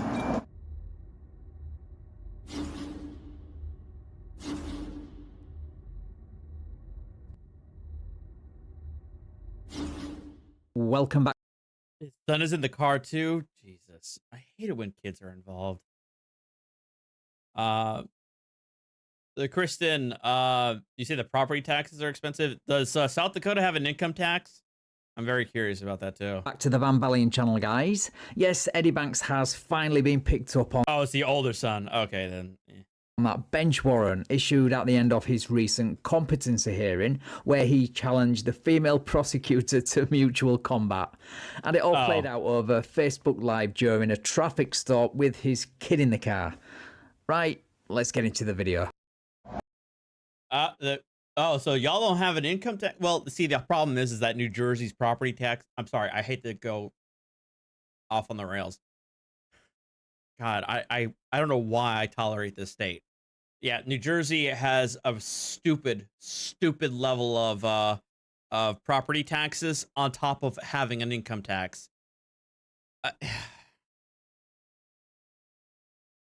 Like I actually feel like and then the New Jersey used to have one of the cheapest gas taxes in the nation, but that didn't happen anymore about like 5 or 6 years ago. Like literally the only thing we have going for us is that we have a lot of stuff that's exempt under sales tax, like on a year-round basis. I know Texas has that like sales tax holiday. In New Jersey, it's like that all year round. But that's it. But all right, I gotta stop. Or else I'm gonna start rambling about how much I hate New Jersey's taxes. Always nervous, boy, with the police. I don't know what they're gonna do. Can't believe I brought the wrong file though. He seems like a chill guy. Since I got tinted windows, I rolled all of the windows down, hands on the steering wheel, talked peaceably with him. He's running his checks, and we'll see what's going to happen after that. What's the matter, Eddie? You're not your usual. Cat, we have decent schools, but shit roads. Absolute roads. Because the New Jersey legislature likes to use our transportation fund as its pet project fundraiser, instead of, using the transportation fund for fixing the damn roads. Sorry. All right, moving on. Cocky, arrogant self today. Could that be because you know the police are about to discover a certain $200,000 bench warrant issued at the end of your latest competency hearing by any chance? All right, here you come. All right, Eddie. Yes, sir. So you do got a warrant out of Everett, okay? No, sir. Yeah, you do.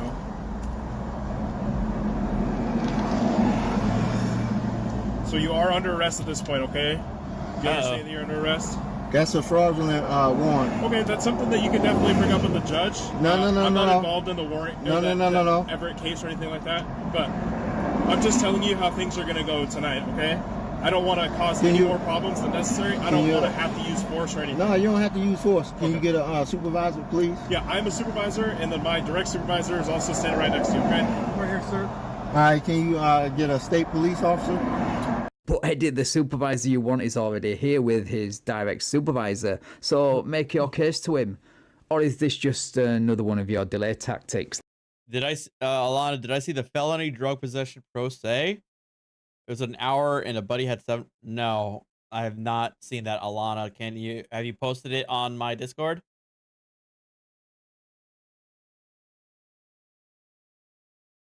That's why you now want to speak to a state trooper. Also, you live streamed the judge issuing that $200,000 bench warrant on Facebook Live before scampering out of the courtroom, so you know the warrant is real. We're not required to do that. Huh? We're not required to do that. We're still within the city jurisdiction of Bothell, okay? I'm asking you to do that. I'm not going to do that. Please. That's not going to happen. That's not something we can do here today, okay? Why? Why would the state police try and have jurisdiction over here? That's stupid. Most of the time, don't you guys ask for the sheriff? Because I'm telling you that you're under arrest, okay? So why don't we step out of the car? Look, man. I see that you're audio video recording, okay? I know, but look, listen. I see it. Listen. In good faith, I gave you the license, right? Yeah. Now, I'm asking you not to do this because that is incorrect. But you have... You literally posted, if I didn't know any better, I'd swear he, meaning the judge, put a $200,000 price on my head. On Facebook Live, as the judge issued the bench warrant. You have a bench warrant! Also, you are required by law to hand over your driver's license, so using it as leverage and emotional blackmail is a bit low. Okay. So you're a software violation of RCW 4616A, I believe it's 200 license plates, okay? No, sir. The state of Washington, which the roads that you're operating on, do not recognize the license plate that you or the paper tag that you have on the backside of your car, okay? No, as a sir. license plate. So I stop you for that. No, sir. Because... No, sir, what? Yeah, no, sir, what? I mean, he's explaining why he stopped you. You're No, you lie. You did not stop me for that. All right, I might have to stop the stream after this because this is pretty strong, and I can already hear myself getting a little. I am a little buzzed, or more than a little buzzed. So I'm gonna stop after this. Because I gave notice in the newspaper about what I'm doing as my Declaration of Independence under law. So I'm asking, and I've given notice to respect that. Okay. That's all I'm asking you to do. So please, I'm asking you to please bring a state trooper. No. I'm asking. We're not going to do that. No. Eddie, I would like to ask you a favour. I know you can't do it at the moment because you're in jail, but please send me or post a notice from the newspaper where you declare your independence, because that's the funniest thing I've heard all week, and I need to see it and to repost it for my viewers. I'm telling you that you are under arrest at this point, okay? I've given you a lawful order. Please step out of the car. If you do not step out of the car, force may be used against you to effect the arrest. All right, can you at least sign that that's a lawful order? Yeah, I will definitely put that in my report. Can you under penalty of perjury. no. Can you do that right now? So to keep the peace, you said that. Master Police Officer Kobe Russell, I'm giving you the lawful order. To I'm step out of the car asking because for you are it in under writing, arrest. please. What's that? I'm asking for it in writing, please. I'm not going to give it to you in writing. I'm telling you in person right Then to your it's face. not lawful. So an order isn't lawful unless they hand you a scrap of paper with the words, "This is a lawful order." Yeah, that's not how that works, Eddie. Plus, you know the order is lawful because, again, you were there when the judge issued the bench warrant. All right, Father, take care. Always glad to see you, man. Thank you. Even if they did play along and give him what he wanted, he would move the goalpost because this is about delaying the inevitable. I'm asking you to give it to me in Okay, well, we have a signed search warrant that I can provide to you when we get to the jail, or signed arrest warrant, sorry, that I can provide you when we get to the jail. Provide it right now, please. I'm not going to do that. I'm asking you, please. Okay. Don't I'm use telling you force. no. So you're asking and I'm telling you, right? So I'm going to ask you 2 more times. I'm going to tell you that you're under arrest, and then I'm going to ask you to No, get out sir. of the car. If you do not get out of the car, force may be used against you to effect the arrest. Okay? No, sir. No, sir. I'm asking you to be honorable. I am being honorable with you. No, you're not, because you won't give me the written order. All you have to do is give me the paper order, and then it's fine. That's all I need. Okay, And all you have to do is comply with that lawful order, then you get to see the warrant you already know exists. Also, you are the least Touche. Thank you for the 7 months. honourable person I know, so you're not really in a position to question anybody's integrity. I can show it to you in the car. No, please. As a man, right now, we're men. Yes. Treat me like a man. I am. Can I have? Would he say? I have to wonder. Would he be saying this as a man to man? Would he be saying this to a female officer? I doubt it. But yeah. Have that written order, please. I'm treating you like a man by ordering you to get May out. I have that written order, When we get please? to the jail, yes, I can definitely give that to you. May I please have the written order? When we get to the jail, I can give For that God's to you. sakes, man, can I have a lawful order I in give writing? you a lawful order. No, in sir, person. man. Can you Okay, please you are give me under a law? arrest. If you do not get No, out of the car, sir. force may be used against you. No, sir. I don't accept that. I'm asking you to give me lawful written order. That's all I'm asking. Okay. That's all. Okay. Dude, all this begging and pleading, which is about to come to an end, is getting a bit embarrassing now. Even more so because your 23-year-old son is in the car with you. He's staying quiet through all this, likely due to embarrassment. Well, I'm telling you at this point, right? You are under arrest. You need to get out of the car. I'm not accepting that. Okay. So that's what's going to happen. Okay? So let's step out of the car, please.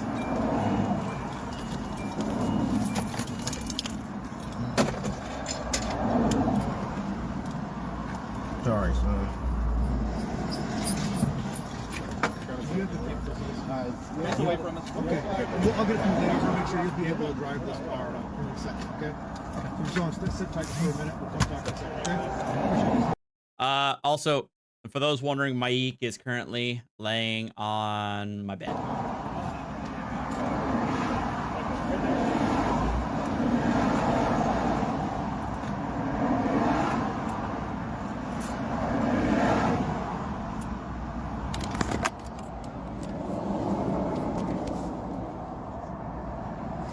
So the son ends up being super cool about the whole thing. He has a chat with one of the officers, and we find out that he's in the Navy. But more importantly, it looks like he hasn't been influenced by his soft. Thank God. Dad. Okay. Honestly, thank God. I feel so bad for him. Hey, thank you for the what time is it? Oh, 7 o'clock. Hey, thank you all of you for the re-ups and memberships. That's what the notifications are for. Thank you for continuing to be a member. It's always appreciated, guys. Thank you. But man, thank God. The son is not about that life. I empathize, or well, I can't empathize. I sympathize with the son, because how do you how you handle this is tough. Who's he to you? He's my father. Where's your father? Military, both of you? I'm military. What branch? Navy. Navy? Marine Corps. Got some toasties over this. I mean, sorry you got to see your pops put bracelets on, but you don't understand. I understand. He's got some warrants, man. Hopefully you guys are making money off your streams, but hey, ain't no auditor make money off of this stuff with positive encounters, right? That is true. Where are you stationed at? I'm actually PCSing. You're PCS? Ooh. So I was at Everett, Washington. Yeah. I just came back from San Diego for. What is all right, folks in Navy bros and gals in chat? What is PCSing? Permanent change of station. Gotcha. School, and now I'm going to be at Whidbey Island. How long you been in? About 4 years. 4 years. Man, how old are you? 23. 24. Oh my God, you were young. I can't believe one day, at some point in my life, I might have looked just as young as you, man. That was a long time ago when I was in the Marines, man.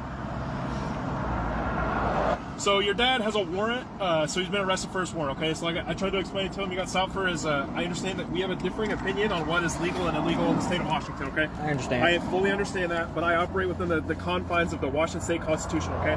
The Washington State, what's called the Revised Code of Washington, says that the license plate that's affixed to the rear of this vehicle does not comply with the rules and regulations set forth by the legislature, okay? So I stopped him for that. He identified himself, as he rightfully needs to do it, once again under RCW. So when he did identify himself, ran his name, he did have a warrant, okay? He was taken into custody for his warrant, no additional charges or anything like that, okay? Just going in for his warrant. It's out of Everett, so he's going to be going to Snohomish County Jail if you or whoever wanted to try and bail him out, okay? His total bail is $200,000. It's pretty high for, yeah, it's pretty high. But you'll be able to contact them and get in touch with them, okay? I believe you had a good valid driver status. He's okay with you taking the vehicle if you're cool with driving it away, okay? I'm just going to give you guys a warning on the license plate, right? Because it is not... This is not an official. I know, but just to let you know, right? It's not an official license plate or anything like that. According to the state of Washington, once again, we may have differing opinions, but according to the state of Washington, that's what we have. Okay. Do you have any questions for me? Look at your keys. There you go. Just sit tight for us. Just hang tight in that seat. If you're cool with it, you are totally free to leave whenever you want to. But just to make. Linux. I wonder how many people go through military, come out, remain soft-set. I feel like it's rare. I mean, the most prominent one that you, me, and everybody else knows is what's his face from Rise of the Moors? Oh my God, his name. I'm drawing a blank from his name. The leader of Rise of the Moors. I believe he said he was former Marine or former Army. Jamal. Yeah, Jamal. For either former Army or former Marine. But I feel like it's a rare phenomenon that veterans go down this route, unless like it's far past their duty station or their retirement. Us feel a little bit safer, probably you as well. Just hang tight in the car for a little bit until we get some stuff wrapped up behind you, okay? Yep. Right, so Eddie gets arrested in front of his son, and his son gets to drive the vehicle away. And as of me recording this audio, Eddie's still in jail, and that's where he will likely stay until he has that competency evaluation he was ordered to take. Right, thank you so much for watching, guys. If you enjoyed the video, please leave me a like, share the video and subscribe to the channel. Thank you also to my channel members and patrons for your continued support. I really appreciate it. And if you would like to support me and get early access to videos like this, then the links to do all that are in the description. All right, shout out to Van Balian as always for finding the best content, period. He's so much better than I am, all right? We all know this. And speaking of awesome content creators, let's watch this latest from Dummy Kruger, and that'll be it because we're almost done with this one. And this one's only about 15 minutes long. So we're gonna switch right quick to Auditors, to Dummy Kruger's latest, and this will probably be the last one.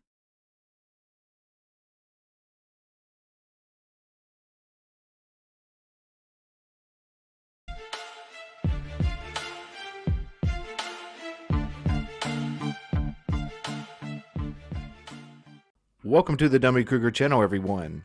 Today's video brings us to Farmington, New Mexico with an update on the latest legal troubles of First Amendment Auditor, Four Corners Fist in the Air.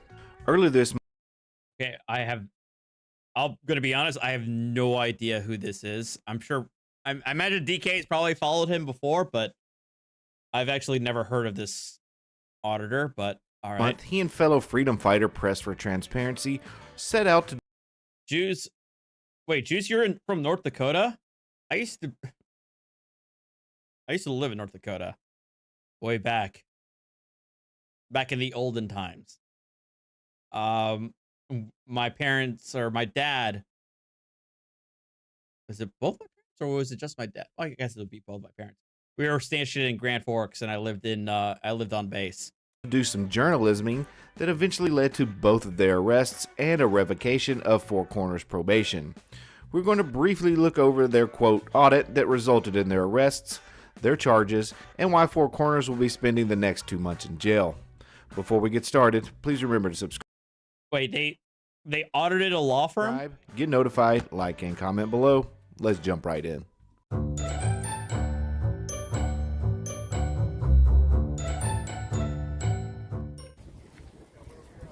Got a few units here at this business. Next door is law office. Law office, what it is. Why? Why though? Public defender's office. So they're probably contracted to work as public defenders then. It's a private law firm, but I guess they're contracted.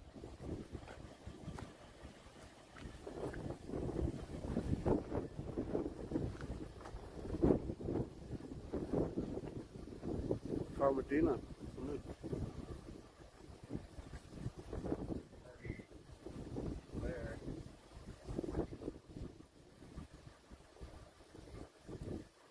Officer safety. I know we just got a call. What was the call? What does the call say? Press? I'm trying to read it. Okay.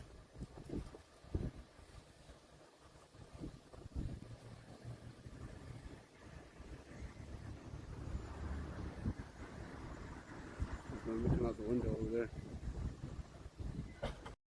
By the way, guys, we're probably going to be watching the at least starting the marathon for Dragon Ball Z Abridged. If you're curious, if you want to watch it with us, I'm probably going to do it at 7:08. Probably going to do it at 7:30 or 7.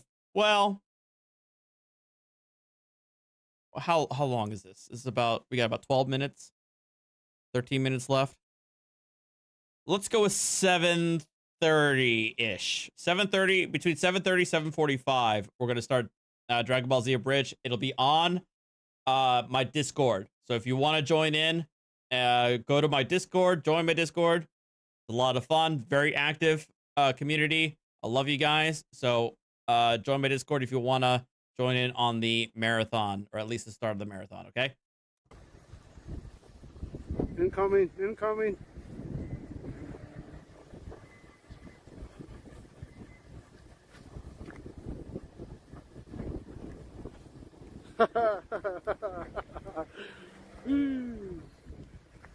Well, you should have had it done in the first place.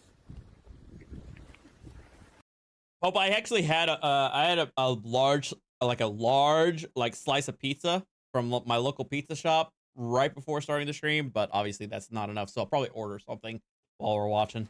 What did it say? Oh yeah, I forgot. Most of you guys aren't here. Draco makes a good point. So about 20 minutes, 20 to 30 minutes from now. Dude, it was so much glare. It was hard to get a good.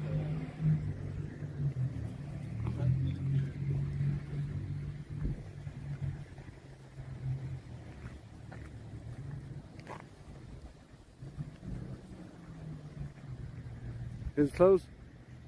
Man, yeah, I wasn't able to get anything used for everything.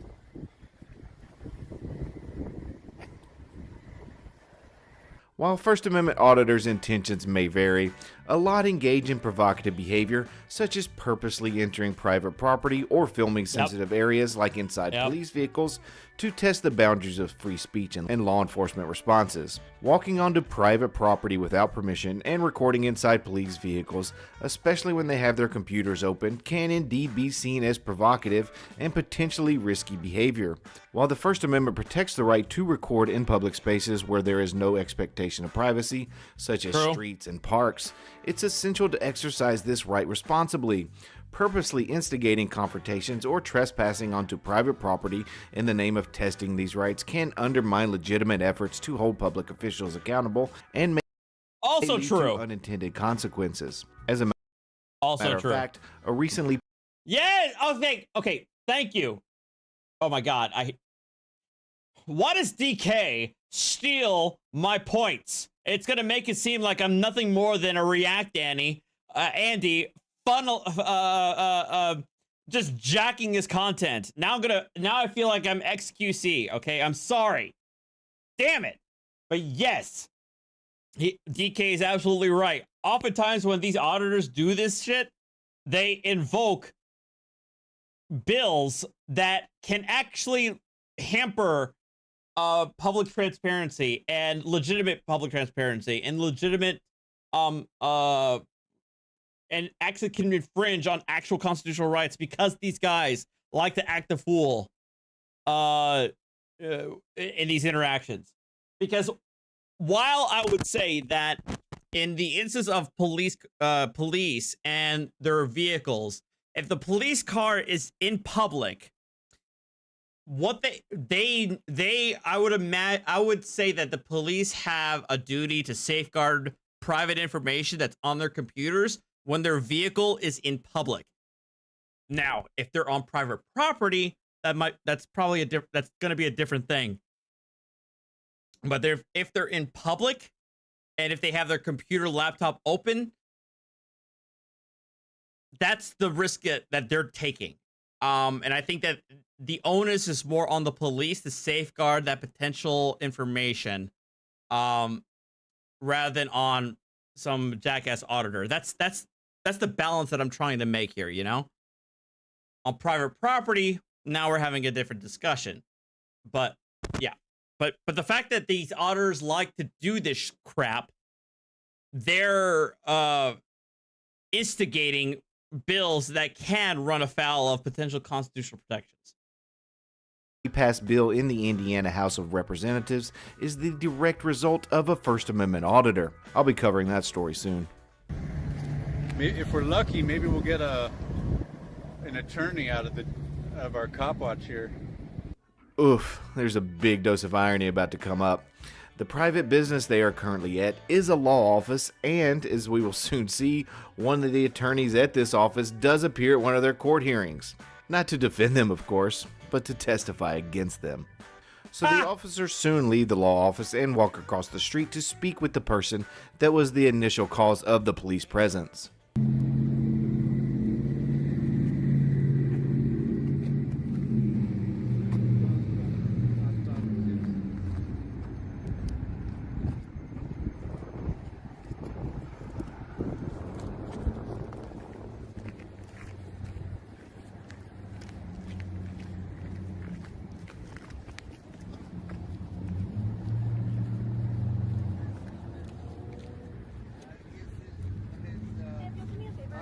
you guys film, but can you guys come across the street for me, please?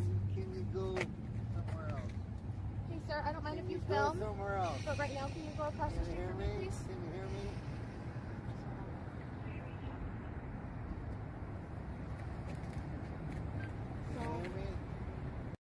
Now this situation, I mean, damn it, I gotta reach out to my brother. I don't I feel like they're way too close. That at least both of them I feel like are pretty damn close. I don't know if they need to go across the street, but I would say at this moment they are pretty damn close to the stop. And I think it would be fair for the cops to tell them to back off. Across the street, I don't know if that's a bit too far, but don't mind them saying that they need to back off. Go somewhere else. Sir, I need you at least across the street. You get your name and badge number? Name and badge number? Young R924. Young 9204. 924. 924. Appreciate it. Thank you. Sir, I need you to go across the street for me. For my safety, I need you to go across the street while I talk to this gentleman. He does not want to be filmed. So the attorney from across the street that later testified against Four Corners during his probation hearing claimed that the man in the truck was threatening him with physical violence, which led to him actually having to wear a bulletproof vest at work. This was apparently a much more volatile scene than they realized. Oh, damn. Okay, that's an interesting twist here. I don't know. Yeah. Sir, I'm gonna need you to go across the street. You want me to get out? No, just stay in your car. It's okay. Can I get Sir, out? I'm gonna need you to go. Okay, I mean, if we're taking that context into consideration, then I now understand why the female cop would want them to. If the female cop knows that's what the situation, that's the reason why the firm called them in. That's where I would say the telling them to go to across the street makes sense, especially for their safety. Go across the street. You are interfering with my investigation. You hear me? It's got to be physical act, ma'am. I need you to go across the street. Away from us, please. It's Officer Boyd 911. Officer Boyd. All right, Rudy. So we need to tell you about some case law. It's called Brandsburg v. Hayes. It's a Supreme Court case that basically says that the press has the right to be wherever the public's allowed.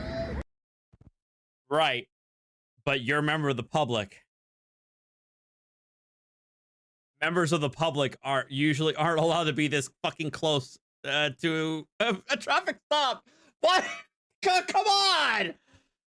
But members of the public probably aren't allowed to be this close. Why are you citing that?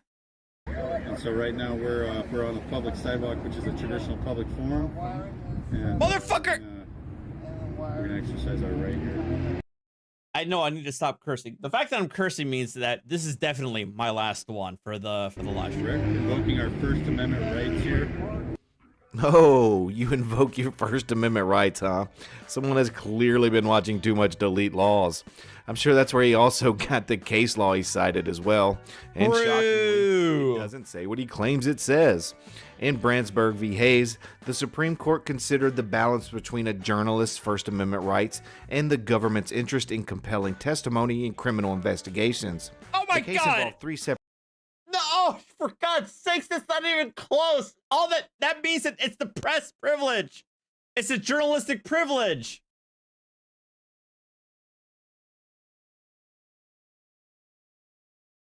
Instances where reporters had witnessed criminal activity or had information about criminal acts and were subpoenaed to testify before grand juries.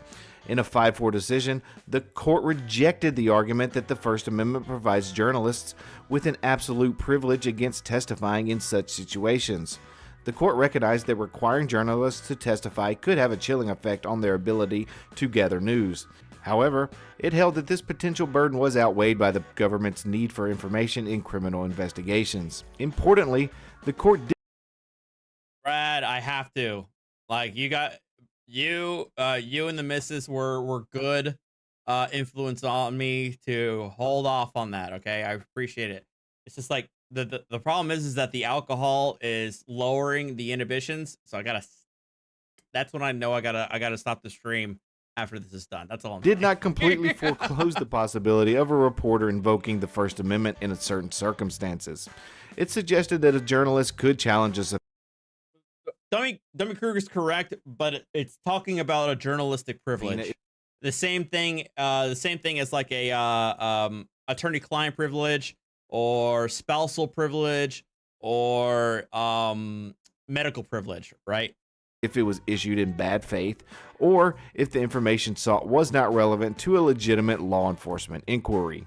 The court's decision emphasized the balance between the First Amendment's protection of press freedom and the government's interest in investigating crimes. You can find that whole case in the description below. Starting with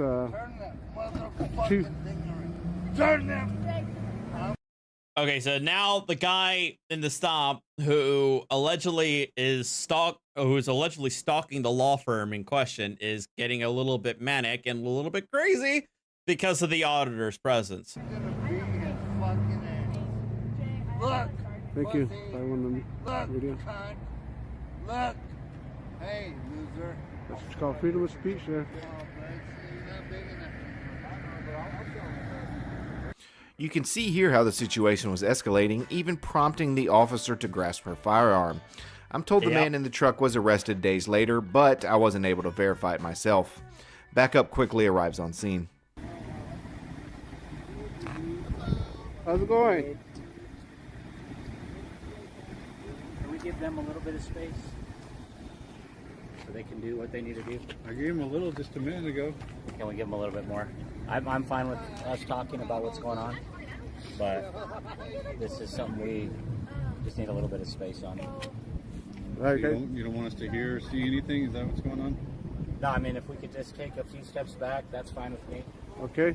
Yeah, you Now guys got your now free that step. we're here, just so that they don't have to keep looking over their shoulder, and that's it. We're just filming. That's all we're doing. I know what you're doing. And that's Why they so intimidated by a couple? You guys know me. You guys know I don't. Hey, Mila's mommy. I know. Okay. They can't look over their back and talk to this guy who's kind of upset at the same time. So now that we're here, you're fine. So that was really the end of their interaction. After this, Four Corners went dark for a few days, which is abnormal for him. We find out why he went dark a few days later when he called into a live stream on YouTube while sitting in jail. All right. Oh, no. Four Corners Fist in the Air is on the phone from the detention center in New Mexico. So thank you for the 10 gifted membership. So Four Corners, welcome in, brother. You're live. Because I had a warrant. They put a warrant out on me for that, for resisting arrest and obstructing. Yep. About when press was transparent, I were filming that law office, Farmington.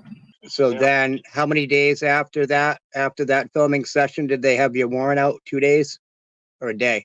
2 days later, and this happened on a Tuesday. 2 days later, they picked you up on a Friday. Thursday is when they put the warrant out. Thursday. Okay, and they picked you. Fridays when they came. Then Fridays when they came to my work. Well, Okay. 7:30, quarter to 12 in the morning. So they picked you up on a Friday, and brought you in, and you were in there for 5 days, right? Right. Okay, so what exactly happened and why is he currently incarcerated after saying on this live stream he was in jail for only 5 days? Well, I'm glad you asked. Press for Transparency and Four Corners were both picked up on arrest warrants and charged with obstructing or resisting an officer. Both eventually were able to bond out. However, that was just the beginning for Four Corners' legal woes. One charge I was charged with criminal trespass. There was no criminal intent at the park anyways, and it was on public property. The signs only never had any city ordinances annotations on it neither. And so they charged me with criminal trespass, and that's where this is the reason why they're doing what they're doing. They put me on unsupervised probation, which is not unsupervised probation. It's more or less supervised probation because they were keeping an eye on me anyways. To add to what he was saying here, Four Corners was recently found guilty of trespassing after being asked to leave a closed park on at least 6 different occasions. His sentence included 90 days in jail, suspended with 1 year probation. Upon release from this obstruction charge, he was notified that he had a parole revocation hearing the following day. This is what he said about the hearing. And know, that's when I text my lawyer and let him know that I was in court right now. And he asked for my phone number, and like he called over there, and he kind of hinted to me this is what he understands is there. I'm there for a probation violation. He says if anything, if you're going to do anything else, plead not guilty. And if you're there for a probation hearing, you know, just tell them that you just want to be reinstated. They just testified against me, saying that you know that we were antagonizing the guy by filming him, and he said he was getting mad at us for filming him, and she had. But the attorney said that he had to wear bulletproof vest, and he said that I'm lucky that he didn't get off and hurt me. Yeah. The attorney, he works there in Farmington. I know he's contracted with Farmington also. That attorney, they got him to testify against me too. It was him, the female officer, and one of the ladies at work. I think she was a probation officer. So the attorney who was wearing a bulletproof vest at his office testified at the hearing yesterday? Yeah. Oh yeah, he testified against me. Yeah, he testified Probably. against him. Saying that we're the ones that, you know, instigated the whole thing pretty much. Saying that we're thinking that we're First Amendment auditors. When all this was pretty much over, I told him, you know, I never resisted. I never. Where's the lie, though? I'm just there protecting my First Amendment. And then the way they testified against me, they think it's a joke what I'm doing. They think it's, you know, I'm there just to film, just to get views and all that. That's the way they were talking about it, that I don't have a right to be doing this. The judge asked me, well, do you have a final say about all this? And I told him, yeah, I plead not guilty. And the judge told me, no matter what you plead, you're being sentenced to 66 days in jail. When he said he was pleading not guilty, he was referring to the new obstruction charge. However, the judge reviewed the evidence, listened to 3 separate witnesses, and determined there was cause for Four Corners to spend the next 66 days locked up. I have a Four Corners playlist linked in the description below, so make sure to check out what led up to this event if you haven't had the opportunity to. Lastly, I wanted to touch on something briefly that I noticed in the comments when I produce a video on Four Corners Fist in the Air. He shares the exact name with another person in New Mexico that has been convicted of a sex crime with a minor. They are not the same person. Four Corners and this man have different birthdays, different middle names, and look absolutely nothing alike. That man is currently incarcerated after he failed to register as a sex offender. So please, no more comments about Four Corners having such a conviction on his record. I really hope that clears things up for some. Alright, I think we'll end it up here. Hey, good guy, Dummy Kruger, for making sure that's clear. I truly appreciate everyone for taking the time to watch the video. This is Dummy Kruger, and I'll see you guys on the next one.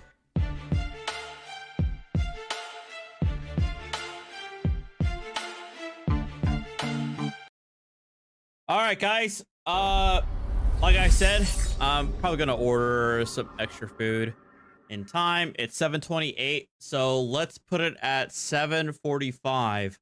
7:45. On my Discord, I'm gonna share screen, and we're gonna start our marathon of DBZ Abridged, in honor of the late great Akira Toriyama, who passed away this month.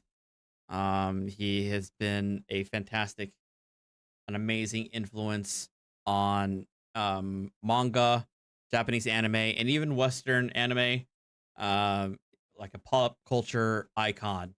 And we're gonna honor him by doing a lot of marathoning DBZ Abridged. So check me out in about 15 minutes on my Discord. And thanks guys for watching. I'll see you next time. And probably tomorrow, actually. Alana sent me a video of a pro se defendant, his trial, and it turns out it's going to be really awkward. So